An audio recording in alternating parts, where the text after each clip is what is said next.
नमस्ते गाइस, आजको ब्लग चाहिँ हजुरहरूलाई स्वागत छ। अनि उठेर ब्रेकफास्ट खाएर म भाइलाई बाहिर डाँडा स्कुल गएर जापानमा फुलको मौसम छ। हेर्नुस् त गाइस, कति राम्रो फुल फुलेर। मेरो भाइ चाहिँ फुलभन्दा राम्रो हो। मलाई चाहिँ फुल चाहिँ एकदम मन पर्छ। अहिले जापानमा धेरै फुल बेला भयो। अब चाहिँ भाइको स्कुल आए। अब भाइलाई सेन्सेले लैजानुहुन्छ। यति साङ छ माया को मेरो भाइ स्कुल जान्छ। पनि स्कुल गए। आजको आउँछ मम्मीले नि हेर्नुभयो।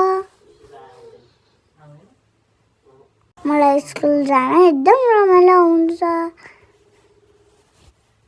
मलाई चाहिँ सेन्से लिन आउनुभयो। जापानमा मोमोले काम गर्नुहुन्छ। हामी चाहिँ स्कुल जानुपर्छ। मेरो मामु चाहिँ बर्गर किङ जानुहुन्छ। बेलुका चाहिँ मोमोलाई कामबाट फर्केर लिन आउनुभयो। मेरो खाजा एकदम मिठो लाग्यो। मलाई चाहिँ जापानिज खाना एकदम मिठो लाग्छ। मैले चाहिँ सेन्से र प्याज गरेर बाई बाई गरेँ। गाइस, म जुत्ता लाएर भाइलाई लिन जानुला। मेरो भाइलाई एकदम के गर्नुला भनेर हेर्न मन लाग्यो। मेरो भाइलाई चाहिँ एकदम मैले धेरै माया गर्छु। अब सेन्सेले मेरो भाइ ल्याउनु भयो। भाइको खाना कति हेर्नुहोस् त, कति मिठो मिठो। मेरो भाइले कति खायो होला। म चाहिँ भाइ हेरे छु। मेरो भाइ चाहिँ दादालाई एकदम देखेपछि खुसी हुन्छ। भाइ चाहिँ अब स्माइल दिएर आयो। गाइस, बच्ची चाहिँ यति राम्रो छ। जापानको बच्चा नि राम्रो छ। हजुरहरूको भाइहरू नि, भाइ र बहिनी नि एकदम राम्रो हुन्छ कि मेरो मात्र हो। अब म चाहिँ गेमस्पामा सपिङ गरेर के खानेकुरो किन्ने। म चाहिँ गेमस्पामा सपिङ गर्न मन लाग्छ। तर भिड छ, त्यही भएर बेबी कार चाहिँ लिनुहुन्न। त्यही भएर भाइ चाहिँ हेर्नुपर्छ। मेरो मामु चाहिँ धेरै सपिङ गर्नुभयो।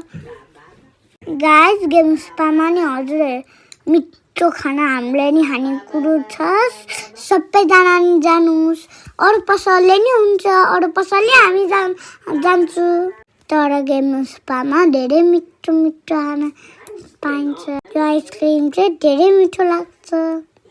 मेरो मामुले चाहिँ आइसक्रिम नि किन्नु भयो। म घरमा आइसक्रिम खाएँ। त्यहाँबाट भात चाउमिन खाएँ। त्यहाँबाट म पढेँ। यो आइसक्रिम नि हजुरहरूले खाएर हुन्छ। गाइस, मेरो ब्लग कस्तो लाग्छ कमेन्ट गर्नु। लाइक सब्स्क्राइब भिडियो लाइक गर्नु, सेयर गर्नुहुन्छ। भोलि भेटौँ न। बाई। ओके।